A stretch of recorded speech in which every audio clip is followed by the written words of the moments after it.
मुख्यमंत्री योगी निकाय चुनाव की इस जीत में सबसे बड़े नायक बनकर के सामने आए हैं, क्योंकि ये सीएम योगी ही थे जिन्होंने निकाय के महायुद्ध को जीतने के लिए पूरी ताकत झोंक दी। 50 के करीब रैलियां उन्होंने की, विपक्ष पर हमला बोला और सबसे बड़ी बात तो ये कि भाजपा के लिए एक लक्ष्य उन्होंने सेट किया। ये उसी सेट किए गए लक्ष्य का नतीजा है कि आज भाजपा ने न सिर्फ निगम में बल्कि नगर पालिका और नगर पंचायत में भी जीत का परचम लहरा दिया है।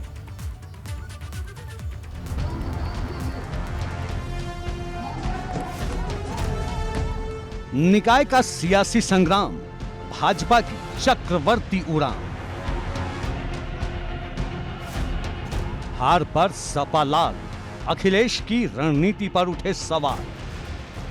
नगर निगम की 17, नगर पालिका की 199 और नगर पंचायत की 544 सीटों पर नतीजे आ गए हैं। जहां भाजपा अपनी जीत से गदगद है, वहीं विपक्षी खेमे में टेंशन है, क्योंकि भाजपा ने निकाय की लड़ाई जीतकर एक ऐसी लकीर खींच दी है जिसे पार कर पाना अब किसी के बस की बात नहीं।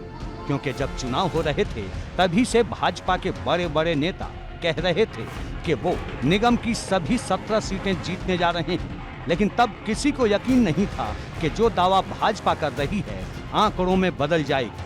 लेकिन सीएम योगी के धुआंधार प्रचार ने ऐसा चक्रव्यूह रचा कि विपक्ष के सभी नेता उसमें उलझ कर रह गए और भाजपा ने निगम के तीनों मोर्चों पर जीत का परचम लहरा दिया।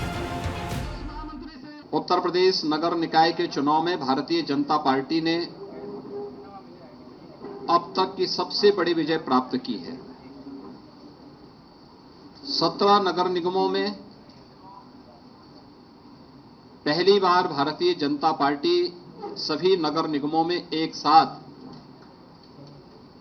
पूर्ण बहुमत के साथ विजय प्राप्त करने में सफल हुई है। निश्चित तौर से ये तो उत्तर प्रदेश की जनता जनार्दन के प्रति हम लोग बहुत हृदय से आभार प्रकट करते हैं कि उन्होंने भारतीय जनता पार्टी का जो सुशासन का कमल है, जो विकास का कमल है, जो सुरक्षा का कमल है, जो उत्तर प्रदेश को उत्तम प्रदेश बनाने का कमल है, उसको खिला करके यह बता दिया कि भारतीय जनता पार्टी ही उत्तर प्रदेश का वर्तमान और भारतीय जनता पार्टी ही उत्तर प्रदेश का भविष्य। आप 13 मई को कह रहे थे कि 13 मई 13 मई सपा बसपा कांग्रेस गई, मैंने कहा था और वो हो गया। जनता ने उसको सिद्ध कर दिया। जनता का आभार, कार्यकर्ताओं का आभार, अभिनंदन। प्रदेश और राष्ट्रीय नेतृत्व को हम धन्यवाद देते हैं कि जिन्होंने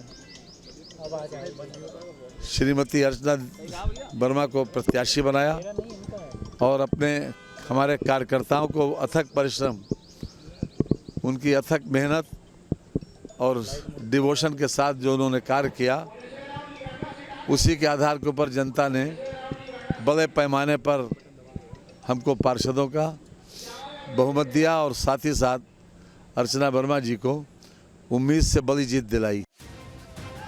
अब निकाय में मिले जनादेश को हथियार बनाकर भाजपा 2024 की हुंकार भर रही है, जिसके लिए पार्टी ने सभी 80 सीटें जीतने का लक्ष्य रखा है। वहीं समाजवादी पार्टी फिर एक बार चुनावी अग्नि परीक्षा में फिसड्डी साबित हुई है, क्योंकि इस पूरे चुनाव में सपा सिर्फ आरोप लगाती रही, कभी ईवीएम पर तो कभी प्रशासन पर सवाल उठाती रही। उसकी शिकायतों का सिलसिला नतीजों के बाद भी खत्म नहीं हुआ। ईवीएम और बैलेट पेपर का है भाई पूरा है। समाजवादी पार्टी शुरू से कहती आई और इस देश की बहुत पार्टियां, इस देश के लोग कहते हैं कि जो हमारी चुनाव प्रणाली है, इस पर अगर जनता को शंका है, इस पर कोई संदेह है, तो वो काम होना चाहिए जो सबके मन का हो। देश ये चाहता है कि दूध का दूध, पानी का पानी तभी होगा जब बैलेट पेपर से चुनाव हो। अब बड़ा सवाल ये है कि क्या समाजवादी पार्टी अपनी गलतियों से कोई सीख लेगी, क्योंकि सपा की हार का सिलसिला रुकने का नाम नहीं ले रहा है। वो पहले 2017 का विधानसभा चुनाव हारी, फिर 2022 में हारी और अब निकाय की बैक टू बैक लड़ाई भाजपा के हाथों हार चुकी है। सबसे बड़ी बात, जिन सीटों पर सपा पिछली बार मजबूती से लड़ी थी, वहां भी इस बार साइकिल की हवा निकल गई। अब सवाल ये है कि अगर निकाय चुनाव में सपा का ये हाल है तो वो 1 साल बाद होने वाले लोकसभा चुनाव में क्या करेगी, क्योंकि अभी तो सिर्फ सीएम योगी और उनकी टीम थी, लेकिन लोकसभा चुनाव में तो पीएम मोदी भी होंगे, अमित शाह भी होंगे। तब भाजपा से टक्कर लेना सपा के लिए और मुश्किल हो जाएगा, क्योंकि सवाल अखिलेश की रणनीति का है, उस MY समीकरण का है जो इस बार बुरी तरह धराशायी हो गया। एबीपी गंगा के लिए ब्यूरो रिपोर्ट।